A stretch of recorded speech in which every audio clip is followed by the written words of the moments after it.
आज हम डिस्कस कर रहे हैं यहाँ पर सीवीए, सेरेब्रोवास्कुलर एक्सीडेंट होता क्या है। अपने पास मरीज जो है रमेश जी जोशी, ये सीवीए के पेशेंट है, सेरेब्रोवास्कुलर एक्सीडेंट। सीवीए होता क्या है? सीवीए को आम भाषा में लोग, जो आम जनता होती है, उसे लकवे के नाम से जानते हैं। अपन सभी लकवा बोलते हैं कि लकवा हो गया, एक हाथ में लकवा आ गया, एक पैर में लकवा आ गया, या दोनों पैरों में लकवा आ गया, ऐसा आम जनता बोलती है। तो एक्चुअल में लकवा होता कब है, लकवा क्या होता है, जो दिमाग से जो सीवीए होता है वो सीवीए क्यों होता है, किस कारण से होता है, वो अपन समझेंगे। सबसे पहले लकवे को जानते हैं कि लकवा कैसे होता है। लकवा मेनली दिमाग में दो कारण से होता है।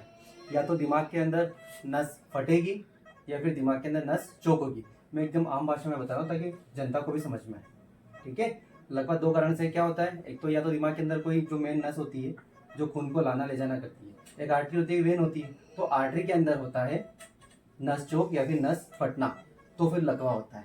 अगर नस ज़्यादा ब्लड प्रेशर बढ़ गया है ना, उसी कारण अगर नस फट गई, फट के अगर वहाँ पे ब्लीडिंग हो गया, तो वह नस फटने के कारण लकवा होगा, ठीक है। जिस भी भाग में मरीज के वो नस फटेगी उसके अपोजिट साइड में कमजोरी आ जाएगी। जैसे माना कि दिमाग के दाईं ओर में नस फटी, तो मरीज के बाईं ओर हाथ या पैर में कमजोरी आएगी। और अगर मरीज के दाईं ओर नस फटी है तो मरीज के बाएं हाथ में और बाएं पैर में कमजोरी आ जाएगी, ठीक है। उसी प्रकार अगर दिमाग में मरीज के नस चौक हुई है ना, तो सेम उसी प्रकार जैसे अगर दाएं में है तो बाईं ओर कमजोरी आएगी और बाएं है तो दाईं ओर कमजोरी आएगी। तो ये होता है लकवा का मेन कारण कि लकवा क्यों हो गया, ऐसे होता है लकवा। पब्लिक को पता नहीं, जनता को पता ही नहीं है लकवा क्यों होता है, काय के लिए होता है। हाथ में कमजोरी आ गई तो उन्हें लकवा लगा, लेकिन लकवा दिमाग से संबंधित है। हमारे जो मरीज आए हैं रमेश जी जोशी, इन्हें भी लकवा आया और इन्हें लकवा हुआ है दिमाग में नस फटने के कारण हुआ है। उसे इंग्लिश में इंट्रापेरेन्काइमल हेमरेज बोलते हैं, जो इन्हें हुआ है, ठीक है। जिसके कारण इनके दाएं हाथ में और दाएं पैर में कमजोरी आ गई है, क्योंकि इनके बाएं और लेफ्ट सेरेब्रल एरिया के अंदर ब्लीडिंग हुई है, नस फट गई है। उसी प्रकार उसी के लिए इनके दाएं हाथ और दाएं पैर में कमजोरी आ गई है। अपन देखेंगे तो जब हम इनका जीसीएस चेक करते हैं तो ये उल्टा हाथ तो उठा रहे हैं लेकिन सीधा हाथ नहीं उठा रहे, ना सीधा पैर को हिला रहे हैं, ठीक है। बेटा जब ये आए थे अपने पास भर्ती के समय, तो इनका ब्लड प्रेशर कितना था? 187/107 187 बाय 107, मतलब बीपी बढ़ा हुआ था। तो नस फटने का कारण है कि हो सकता है कि मरीज का बीपी बहुत ज्यादा बढ़ा हो, बढ़ने के कारण नस फट गई हो, ठीक है। शुगर चेक किया था, कितना था? जी सर 179 179 शुगर था। पुरानी हिस्ट्री बताई थी क्या घर वालों ने? डायबिटिक के पेशेंट थे क्या ये? सर डायबिटिक की हिस्ट्री नहीं मिली थी, हाइपरटेंशन की हिस्ट्री थी पहले भी, बीपी की गोली खाते थे जी। ये, है ना। और हमारे पास जब आए, जब भी इनका बीपी बढ़ा हुआ था, ठीक है। इसके जो लक्षण थे वो लक्षण क्या थे जब भर्ती के समय, आपको पता है, आपने देखा था?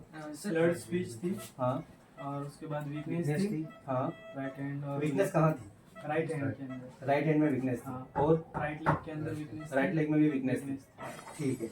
उसके बाद क्या किया आप लोगों ने?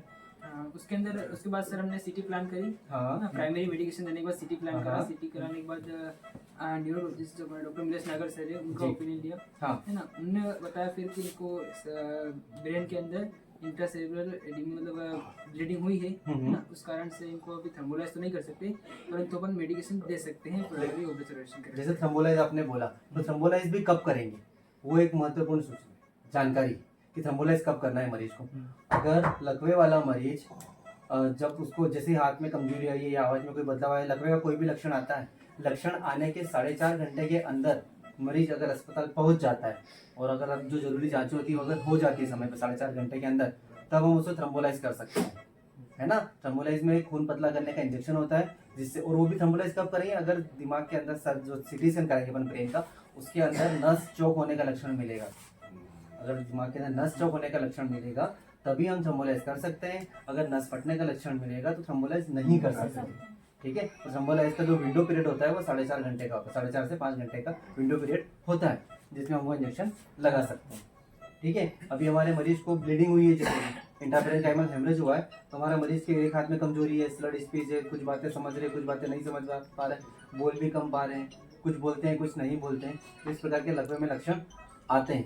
कभी कभी क्या होता है ना कि आम जनता लकवे को समझ नहीं पाती है, लकवे का लक्षण आ जाता है, वो क्या करते हैं कि कुछ जो भी घरेलू इलाज थोड़ा बहुत होता है वो लोग कर लेते हैं, डॉक्टर के पास नहीं जाते, है ना। घरेलू इलाज कर लेते हैं और आसपास के किसी भी क्लिनिक को दिखा देते हैं, वो न्यूरो को नहीं दिखाते, इसके लिए लकवे के लिए मेनली न्यूरो सर्जन या